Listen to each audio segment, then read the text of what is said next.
नमस्कार साथियों, चरण में पुनः आप सभी का स्वागत है। आज पुनः राज्य व्यवस्था के प्रैक्टिस सेट के साथ उपस्थित हूँ। देखते हैं कि आपके वनडे कंपटीशन में किस प्रकार से क्वेश्चन पूछे जाते हैं, क्वेश्चन की प्रकृति कैसी होती है। यह वीडियो खासकर जो फोकस किया गया है वो टीजीटी पीजीटी विशेष एग्ज़ाम के लिए फोकस किया गया है। साथ ही साथ प्रत्येक वनडे एग्ज़ाम के लिए भी जो है ये वीडियो यूजफुल होगी। जो साथी हमारे नए चैनल से जुड़ना चाहते हैं तो चैनल को सब्सक्राइब करें, शेयर करें, लाइक करें, कमेंट करना भी ना भूलें। आगे की तरफ चलते हैं। अगला प्रश्न देखते हैं कि किस प्रकार से आपके कंपटीशन में पूछे जाते हैं। पूछा है उपराष्ट्रपति को कार्यकाल पूरा करने के पूर्व पदच्युत किया जा सकता है। यानी कि उपराष्ट्रपति को कार्यकाल पूरा करने के पूर्व भी पदच्युत किया जा सकता है। किन परिस्थितियों में, ठीक है ना। तो कार्यकाल पूरा करने के पहले पदच्युत किया जा सकता है राज्यसभा के साधारण बहुमत द्वारा पारित प्रस्ताव जिसकी स्वीकृति लोकसभा ने दे दी हो। यानी कि साधारण बहुमत से ही, राज्यसभा के साधारण बहुमत द्वारा पारित प्रस्ताव जिसकी स्वीकृति लोकसभा ने दे दी हो, उसी के आधार पर उपराष्ट्रपति को कार्यकाल के पूर्व ही हटाया जा सकता है या पदच्युत किया जा सकता है, ठीक है ना। अगले प्रश्न की तरफ चलेंगे। पूछा है उपराष्ट्रपति राष्ट्रपति का कार्यभार संभालता है जबकि राष्ट्रपति, मतलब वही पूछ रहा है कि उपराष्ट्रपति राष्ट्रपति का कार्यभार संभालता है जबकि राष्ट्रपति अनुपस्थित हो तब, सही बात है। बीमार हो तब, ये भी सही है। अपना कार्य करने में अक्षम हो तब। तो यानी कि ये कह रहे हैं कि उपराष्ट्रपति राष्ट्रपति का पद जो है किन स्थितियों में संभालता है। तो ये पूछ रहे हैं अनुपस्थित हो तो भी संभाल सकता है, बीमार हो तो भी संभाल सकता है, और अपना कार्य करने में अक्षम हो तभी भी उपराष्ट्रपति राष्ट्रपति का पद जो है ग्रहण कर सकता है। अगला प्रश्न देखते हैं। अगला जो प्रश्न पूछा है, जब उपराष्ट्रपति राष्ट्रपति का कार्यभार देखता है तो, यानी कि जब उपराष्ट्रपति राष्ट्रपति का कार्यभार देखेगा तो उसे राष्ट्रपति पद के सभी विशेषाधिकार एवं भत्ते प्राप्त होंगे। यानी कि अगर उपराष्ट्रपति राष्ट्रपति का पदभार देखता है तो जो विशेषाधिकार राष्ट्रपति को मिलता है वह जो है उपराष्ट्रपति को मिल जाएगा। वेतन भत्ते भी वही जो है उपराष्ट्रपति को दिए जा सकते हैं। अगला प्रश्न है, राज्यसभा के सभापति के रूप में उपराष्ट्रपति क्या नहीं करता है। तो राज्यसभा के सभापति के रूप में उपराष्ट्रपति क्या नहीं करता है, तो देखते हैं क्या नहीं करता है। राज्यसभा को विघटित कर सकता नहीं, राज्यसभा को विघटित करने का अधिकार जो है उपराष्ट्रपति को नहीं है। तो और उसमें दिया क्या क्या है, राज्यसभा के सदस्यों के विशेषाधिकारों का संरक्षण करता है, सही है। राज्यसभा की बैठकों की अध्यक्षता करता है, उसके कार्यों में संचालन करता है, सही है। राष्ट्रपति और लोकसभा के समक्ष राज्यसभा का प्रवक्ता होता है, ये भी सही है। लेकिन क्या है कि उपराष्ट्रपति के संबंध में यही सही नहीं है, राज्यसभा को विघटित कर सकता है, यही सही नहीं है, ठीक है ना। अगले प्रश्न की तरफ चलेंगे।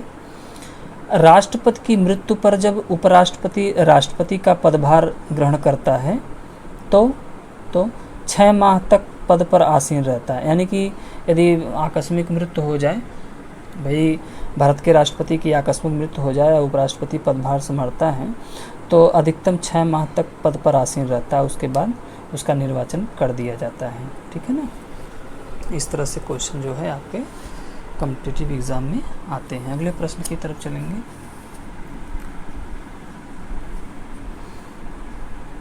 अगला प्रश्न पूछ रहे हैं कि जब उपराष्ट्रपति राष्ट्रपति के पद पर कार्य करता है तब, यानी कि तब क्या होता है, उपराष्ट्रपति सभापति के पद का कार्यभार संभालता है।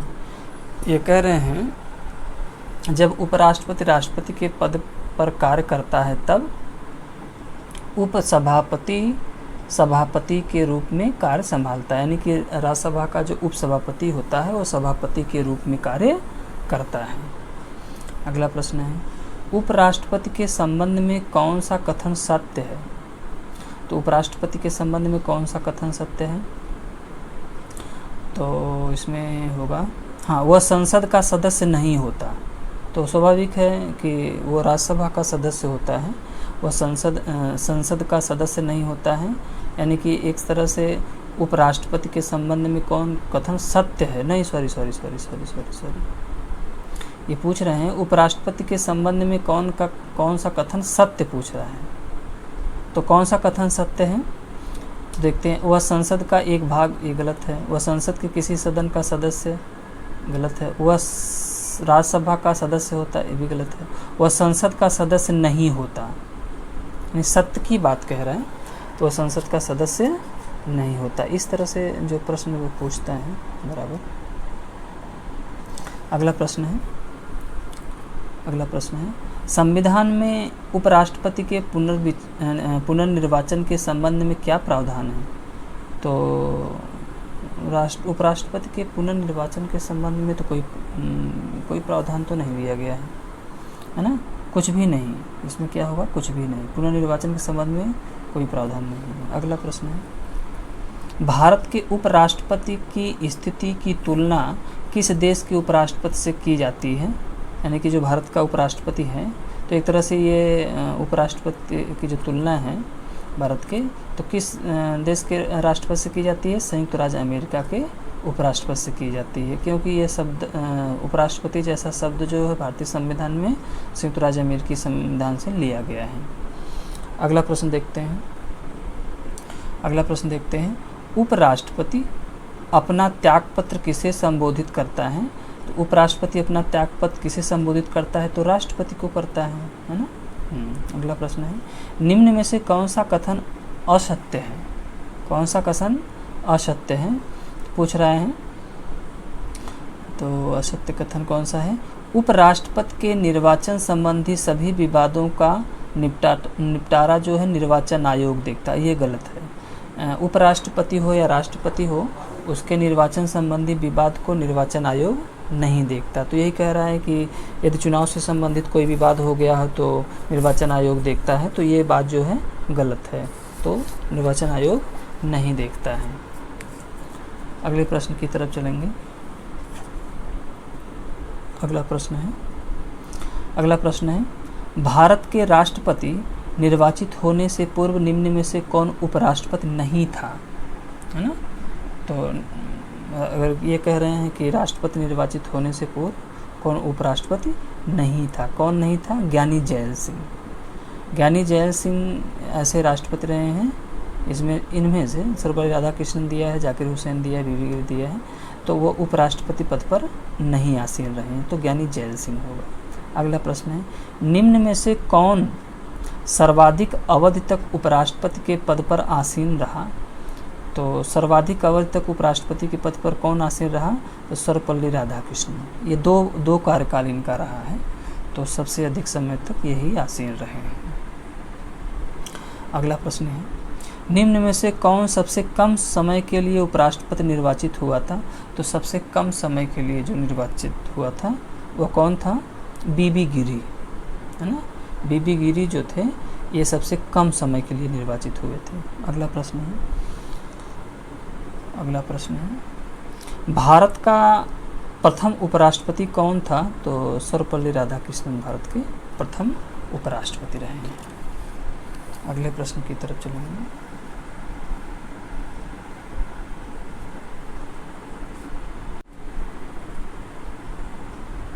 अगला प्रश्न है, राष्ट्रपति पद की रिक्तता की स्थिति में उपराष्ट्रपति भी उपलब्ध न हो तो राष्ट्रपति के कर्तव्यों का निर्वहन कौन करेगा? देखिए क्वेश्चन तो कई बार रिपीट कर चुका है, तो कौन निर्वहन करेगा? सर्वोच्च न्यायालय का मुख्य न्यायाधीश। ये तो बहुत कॉमन सेंस की बात है, बहुत इजी प्रश्न है। अगर दोनों अनुपस्थित हैं तो सर्वोच्च न्यायालय का मुख्य न्यायाधीश जो है कर्तव्य का निर्वहन करेगा। अगला प्रश्न है, संविधान के अनुसार समस्त कार्यपालिका शक्ति राष्ट्रपति में निहित है ना। समस्त कार्यपालिका शक्ति राष्ट्रपति में निहित है। तथापि यथार्थ में कार्यपालिका की समस्त सत्ता निम्न में से किसमें निहित होती है? देखिए ये गुण प्रश्न है, ठीक है ना, ये क्वेश्चन कई बार आया है। तो कार्यपालिका की जो वास्तविक शक्ति है वह मंत्रिपरिषद में निहित होती है। इम्पोर्टेंट प्रश्न है ना। ये देखिए कार्यपालिका संबंधी जो शक्ति होती है, यानी कार्यपालिका संबंधी समस्त शक्ति जो है राष्ट्रपति में निहित होती है, लेकिन कार्यपालिका की वास्तविक शक्ति यदि पूछ दे, है ना, या यथार्थ शक्ति पूछ दे किस में निहित होती है, तो संघ मंत्रिपरिषद में। ये इम्पोर्टेंट प्रश्न है और कई बार आया है। अगला प्रश्न देखते हैं। मंत्रिपरिषद का अध्यक्ष कौन होता है? तो मंत्रिपरिषद का अध्यक्ष कौन होता है? जैसा कि जानते हैं प्रधानमंत्री जो है मंत्रिपरिषद का अध्यक्ष होता है। अगला प्रश्न है, प्रधानमंत्री की नियुक्ति कौन करता है? तो प्रधानमंत्री की नियुक्ति कौन करता है? राष्ट्रपति करता है। यानी कि प्रधानमंत्री वह चुना जाता है जो लोकसभा में बहुमत दल का नेता होता है, तो राष्ट्रपति उसकी नियुक्ति करता है। अगला प्रश्न है, सामान्यतः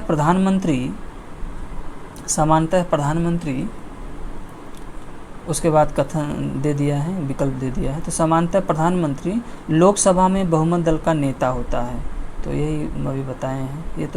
ये तो आप लोग जानते ही होंगे, है ना। ये तो क्वेश्चन जो है बहुत ईजी है। तो लोकसभा में बहुमत दल का नेता कौन होता है? प्रधानमंत्री। अगला प्रश्न है, मंत्रिपरिषद निम्न में से किसके प्रसाद पर्यंत पदासीन रहता है? तो मंत्रिपरिषद निम्न में से किसके प्रसाद पर्यंत पदासीन रहता है? तो किसके, यानी कि राष्ट्रपति के प्रसाद पर्यंत जो है पदासीन रहता है। तो राष्ट्रपति मंत्रिपरिषद पूछा है, तो राष्ट्रपति के प्रसाद पर्यंत पदासीन रहता है। अगला प्रश्न दिया है, कौन व्यक्ति मंत्रिपरिषद का सदस्य हो सकता है? तो मंत्रिपरिषद का सदस्य कौन व्यक्ति हो सकता है? संसद के सदस्य, यानी कि संसद के सदस्य ही मंत्रिपरिषद के सदस्य हो सकते हैं। अगला प्रश्न है, प्रधानमंत्री सहित मंत्रिपरिषद के सदस्यों को पद की गोपनीयता की शपथ कौन दिलाता है? यानी प्रधानमंत्री और उनके समस्त जो मंत्रिपरिषद है, मंत्रिपरिषद के जो सदस्य हैं, उनको पद एवं गोपनीयता की शपथ कौन दिलाता है? तो राष्ट्रपति दिलाता है। ये भी क्वेश्चन जो है वनडे एग्जाम में बहुत पूछता है। अगला प्रश्न है, क्या प्रधानमंत्री किसी गैर सांसद को भी मंत्रिपरिषद में शामिल कर सकता है? तो हाँ, कर सकता है। जैसे यदि मान लीजिए कोई जगह खाली हो गई हो और तत्काल आवश्यकता हो, इस तरह से अगर कोई गैर व्यक्ति हो, तो मंत्रिपरिषद में उसे शामिल कर सकता है केवल 6 माह के लिए, है ना। यानी कि प्रधानमंत्री जो है गैर किसी सांसद को मंत्रिपरिषद में केवल 6 माह के लिए ही वो क्या कर सकता है? शामिल कर सकता है। तो 6 माह के लिए होता है। अगला है, मंत्रिपरिषद का कोई सदस्य संसद के किसी सदन का सदस्य न होते हुए अधिक से अधिक कितने दिनों तक मंत्री पद पर बना रहता है?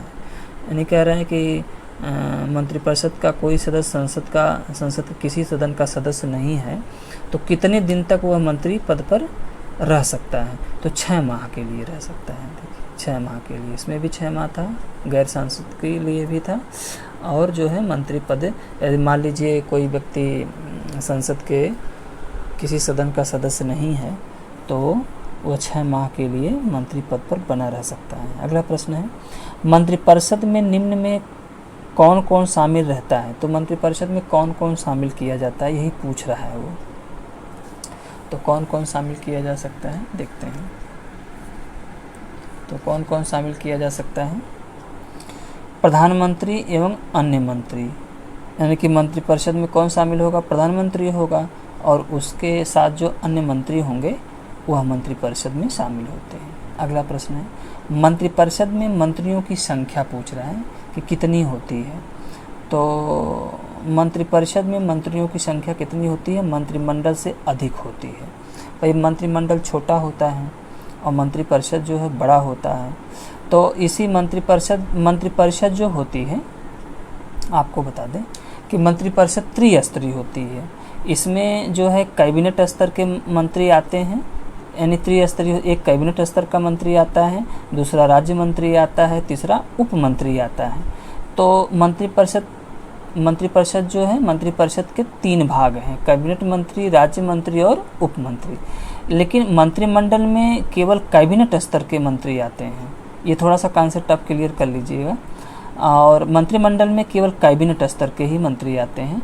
तो कैबिनेट स्तर के मंत्रियों की संख्या वैसे भी कम होती है मंत्रिपरिषद से, ठीक है ना।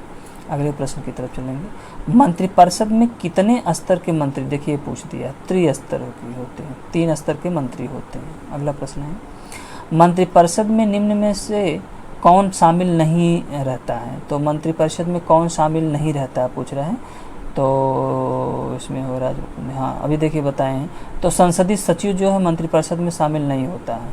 देखिए इसमें दिया है मंत्रिमंडलीय स्तर के मंत्री, कैबिनेट स्तर, राज्य मंत्री, उप मंत्री, यही दिया बातें जो पीछे हमने बताया अभी। अगला प्रश्न देखते हैं। पूछ रहा है कि मंत्रिपरिषद में वरीयता की दृष्टि से मंत्रियों का सही क्रम क्या है ना। मंत्रिपरिषद में मंत्रियों की वरीयता क्रम पूछ रहा है। तो अभी बताया मैंने, कैबिनेट स्तर के मंत्री होते हैं, उससे छोटे राज्य मंत्री होते हैं, राज्य मंत्री से छोटे उप मंत्री होते हैं। तो ये चैनल जो है एक दूसरे की मदद के लिए बनाए गए हैं। कैबिनेट स्तर के मंत्री की मदद जो है राज्य मंत्री करेगा और राज्य मंत्री की मदद उप मंत्री करेगा। तो इस तरह से। अगला प्रश्न है, सामूहिक रूप से मंत्रिपरिषद किसके प्रति उत्तरदायी होती है। तो सामूहिक रूप से मंत्रिपरिषद लोकसभा के प्रति उत्तरदायी होती है ना।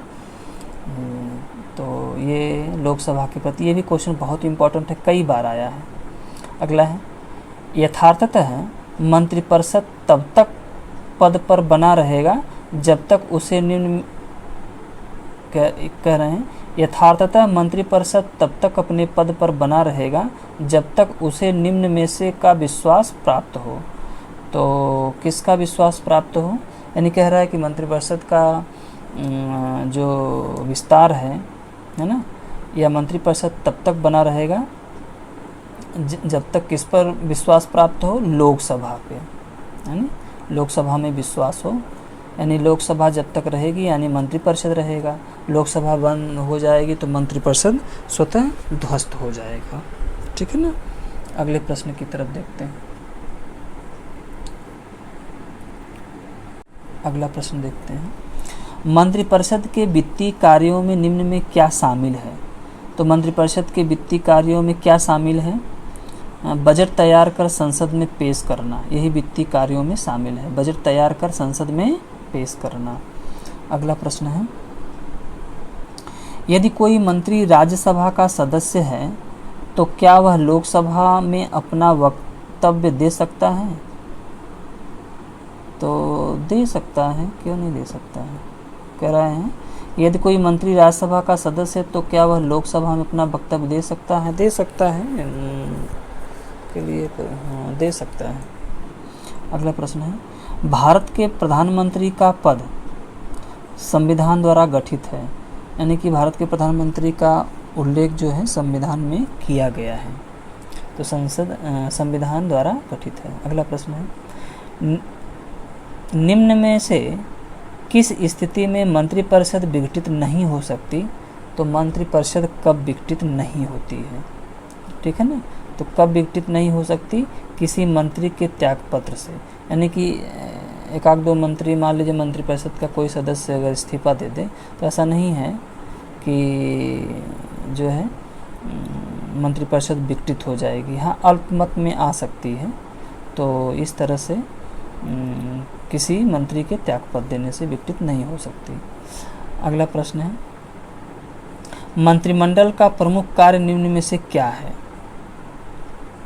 तो मंत्रिमंडल का प्रमुख कार्य क्या है, इसमें दिया राष्ट्रीय नीति का निर्धारण, ये सही है। आगे तरफ राष्ट्रीय नीति का निर्धारण, ये तो सही है।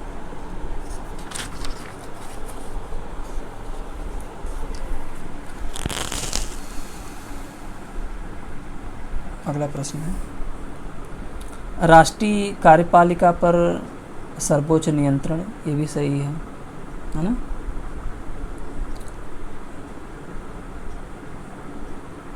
विभिन्न विभागों के मध्य समन्वयकारी कार्य, ये भी सही है। वैदेशिक संबंधों पर नियंत्रण, ये भी सही है। नियुक्ति संबंधी कार्य, ये भी सही है। तो उपयुक्त में से सभी हो जाएगा, ठीक है ना, उपयुक्त में से सभी हो जाएगा।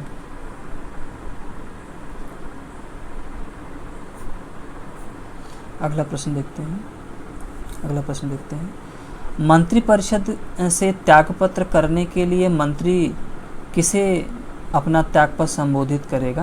यानी मंत्रिपरिषद के किसी सदस्य को यदि त्यागपत्र देना है तो किसे देगा? राष्ट्रपति को देगा, है ना, राष्ट्रपति को देगा। अगला प्रश्न है, प्रधानमंत्री पद पर सबसे कम समय के लिए कौन आसीन रहा? यानी सबसे कम समय तक कौन इसमें आसीन रहा? तो इसमें रहेंगे चरण सिंह, सबसे कम समय तक पद पर थे। अगला प्रश्न है, निम्न में से किसने 2 बार कार्यकारी प्रधानमंत्री के रूप में पद संभाला था? तो 2 बार कार्यकारी प्रधानमंत्री के रूप में कौन कार्यभार संभाला था? तो गुलजारी लाल नंदा, है ना, गुलजारी लाल नंदा कार्यकारी प्रधानमंत्री के रूप में 2 बार इन्होंने कार्यकाल संभाला था। अगला प्रश्न है, सबसे कम उम्र और सबसे अधिक उम्र में भारत के प्रधानमंत्री का पदक्रम क्रमशः किन्होंने संभाला था? सबसे कम उम्र के प्रधानमंत्री पूछ रहे हैं, सबसे अधिक उम्र के प्रधानमंत्री। सबसे कम उम्र के प्रधानमंत्री तो राजीव गांधी थे, और सबसे अधिक उम्र के जो है मोरारजी देसाई प्रधानमंत्री रहे। सबसे कम उम्र के राजीव गांधी, सबसे अधिक उम्र के मोरारजी देसाई, तो ये सही हो जाएगा। अगला प्रश्न है, प्रधानमंत्री पद से त्यागपत्र करने वाला पहला व्यक्ति कौन था? तो त्यागपत्र करने वाला पहला व्यक्ति कौन था? तो मोरारजी देसाई रहे हैं, जिन्होंने प्रधानमंत्री पद से त्यागपत्र दे दिया था। अगला प्रश्न है, निम्न में से किस प्रधानमंत्री को अपने कार्यकाल के दौरान केवल संसद का सामना नहीं करना पड़ा? कह रहे हैं, निम्न में से किस प्रधानमंत्री को अपने कार्यकाल के दौरान केवल संसद का सामना नहीं करना पड़ा? तो संसद का सामना किस प्रधानमंत्री को कभी करना नहीं पड़ा? तो चरण सिंह को, है ना, चरण सिंह को यह सामना नहीं करना पड़ा, क्योंकि सबसे कम समय के लिए जो है आसीन रहे हैं। अगला प्रश्न है, अभी तक पद पर रहते हुए कितने प्रधानमंत्रियों की मृत्यु हो चुकी है? यानी कि अपने पद पर रहते हुए किसकी मृत्यु हो चुकी है? हालांकि ये इस तरह से क्वेश्चन जो है बहुत कम ही आते हैं। तो 3 प्रधानमंत्री ऐसे रहे हैं जो अपने कार्यकाल में रहते हुए मृत्यु हो गई थी। अगला प्रश्न है, भारत का पहला उप प्रधानमंत्री कौन था? तो ये क्वेश्चन आया हुआ कई बार, इम्पोर्टेंट है। भारत का पहला उप प्रधानमंत्री जो है सरदार वल्लभ भाई पटेल रहे हैं। अगला प्रश्न है, संघीय मंत्रिपरिषद से त्यागपत्र करने वाला पहला मंत्री कौन था? तो संघीय मंत्रिपरिषद से त्याग करने वाला पहला मंत्री जो रहे हैं श्यामा प्रसाद मुखर्जी, यानी कि जिन्होंने संघीय मंत्रिपरिषद से त्यागपत्र दे दिया था, शुरुआत में ही दे दिया था। अगला प्रश्न है, सबसे लंबी अवधि तक एक ही विभाग का कार्यभार संभालने वाले केंद्रीय मंत्री कौन रहे हैं? हालांकि इस तरह से क्वेश्चन नहीं देता है। तो सबसे लंबी अवधि तक कार्यभार कौन संभाला था? तो ये थे राजकुमारी अमृत कौर, सबसे अधिक उम्र तक केंद्रीय मंत्री ये रहे हैं। अगला प्रश्न है, निम्न में से कौन संघीय मंत्रिपरिषद में किसी विभाग के मंत्री 28 वर्ष से अधिक समय तक बीच में 2.5 वर्ष छोड़कर लगातार बने रहे? हाँ, ये देखिए मज़ेदार क्वेश्चन है। तो पूछ रहे हैं संघीय मंत्रिपरिषद का कौन ऐसा सदस्य रहा जो एक ही विभाग में लगभग 28 वर्ष तक केवल 2.5 वर्ष छोड़ करके लगातार जो है अपने विभाग में ही बने रहे? तो इसमें थे जगजीवन राम। ये बहुत दिनों तक, यानी 28 वर्ष तक ये जो है संघीय मंत्रिपरिषद में अपने विभाग पर बने रहे हैं। अगला प्रश्न है, सबसे कम अवधि तक मंत्री बने रहने का कीर्तिमान HR खन्ना के नाम है, यानी कि सबसे कम अवधि तक मंत्री। बताइए वे कितने दिनों तक मंत्री बने रहे? तो 5 दिन के लिए मंत्री बने थे। HR खन्ना जो है 5 दिन के लिए केवल मंत्री बने थे। अगला प्रश्न है, लोकसभा किन तरीकों के द्वारा मंत्रिपरिषद के उत्तरदायित्व को व्यवहारिक रूप से प्रदान करती है? तो लोकसभा किन तरीकों के द्वारा मंत्रिपरिषद के उत्तरदायित्व को व्यवहारिक रूप प्रदान करती है?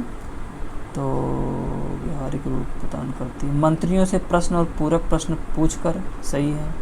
मंत्रिपरिषद के विरुद्ध अविश्वास प्रस्ताव पारित कर, ये भी सही है।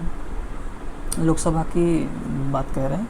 मंत्रिपरिषद के किसी सदस्य द्वारा प्रस्तुत किसी प्रस्ताव या विधेयक को अस्वीकार कर, मंत्रिपरिषद के किसी मंत्री द्वारा पेश की गई धन की मांग को अस्वीकार कर, किसी मंत्री विशेष के विरुद्ध अविश्वास का प्रस्ताव पारित कर।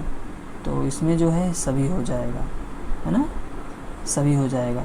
मैं एक बार ऊपर दे रहा हूँ। लोकसभा किन तरीकों के द्वारा मंत्रिपरिषद के उत्तरदायित्व को व्यवहारिक रूप प्रदान करती है? अगला प्रश्न है, भारत के संपरीक्षा और लेखा प्रणालियों का प्रधान कौन होता है? संपरीक्षा और लेखा प्रणालियों का प्रधान कौन होता है? यानी कि भारत का नियंत्रक एवं महालेखा परीक्षक। इम्पोर्टेंट प्रश्न है। अगला प्रश्न है, भारत के नियंत्रक एवं महालेखा परीक्षक की नियुक्ति कौन करता है? तो भारत के नियंत्रक महालेखा परीक्षक की नियुक्ति राष्ट्रपति करता है। ये क्वेश्चन कई बार आ चुका है।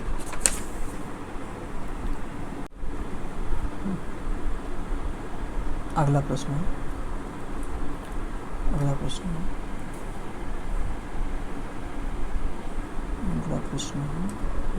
प्रश्न है, किन आधारों पर दोष सिद्ध करने के बाद संसद के दोनों सदनों में 2/3 बहुमत से प्रस्ताव पारित कर भारत के नियंत्रक एवं महालेखा परीक्षक को हटाया जा सकता है?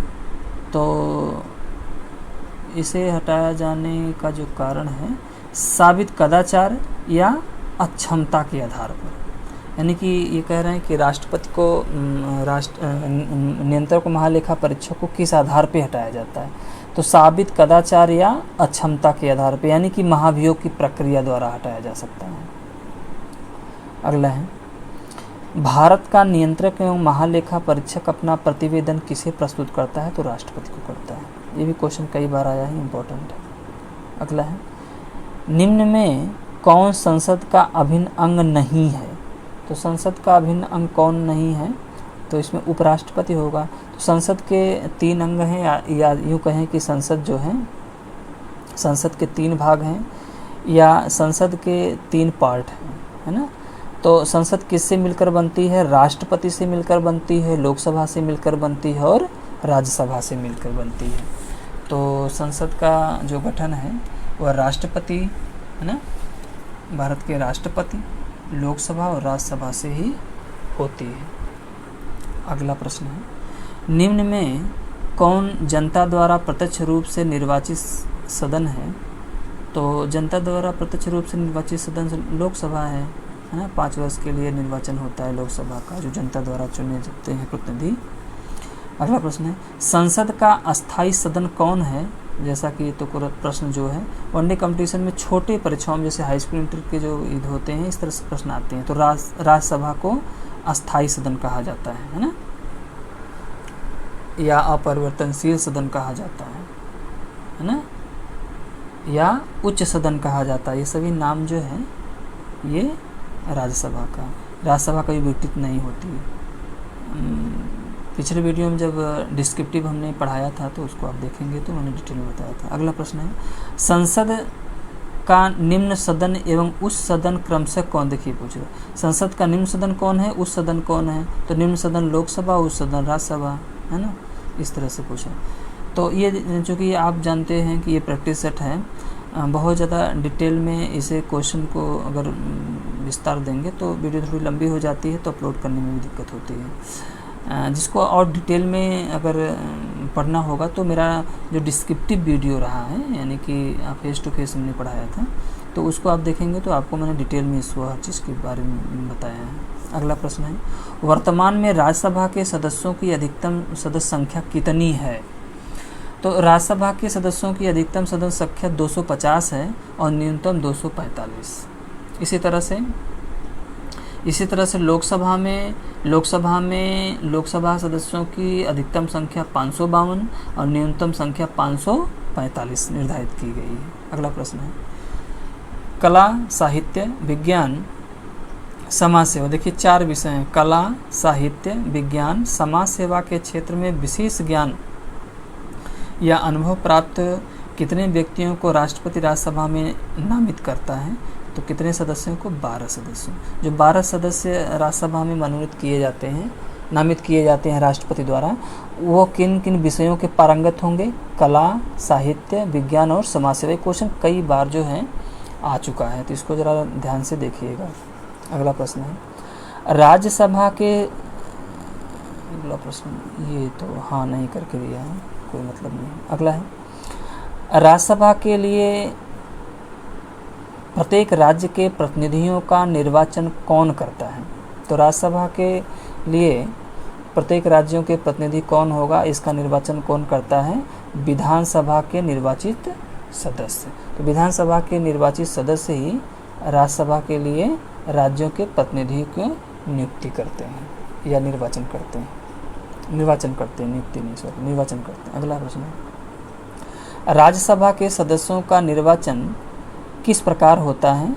तो राज्यसभा के सदस्यों का निर्वाचन किस प्रकार होता है? आनुपातिक प्रतिनिधित्व के अनुसार एकल संक्रमणी मत पद्धति के आधार पर। तो इसका जो आनुपातिक प्रतिनिधित्व प्रणाली है या एकल संक्रमणी मत पद्धति है, इसका इस तरह से निर्वाचन राष्ट्रपति उपराष्ट्रपति का भी कराया जाता है ना। अगला प्रश्न है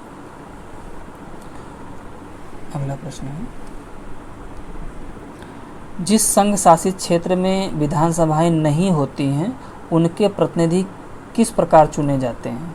तो उनके प्रतिनिधि किस प्रकार चुने जाते हैं? विशेष निर्वाचक मंडल द्वारा चुने जाते हैं।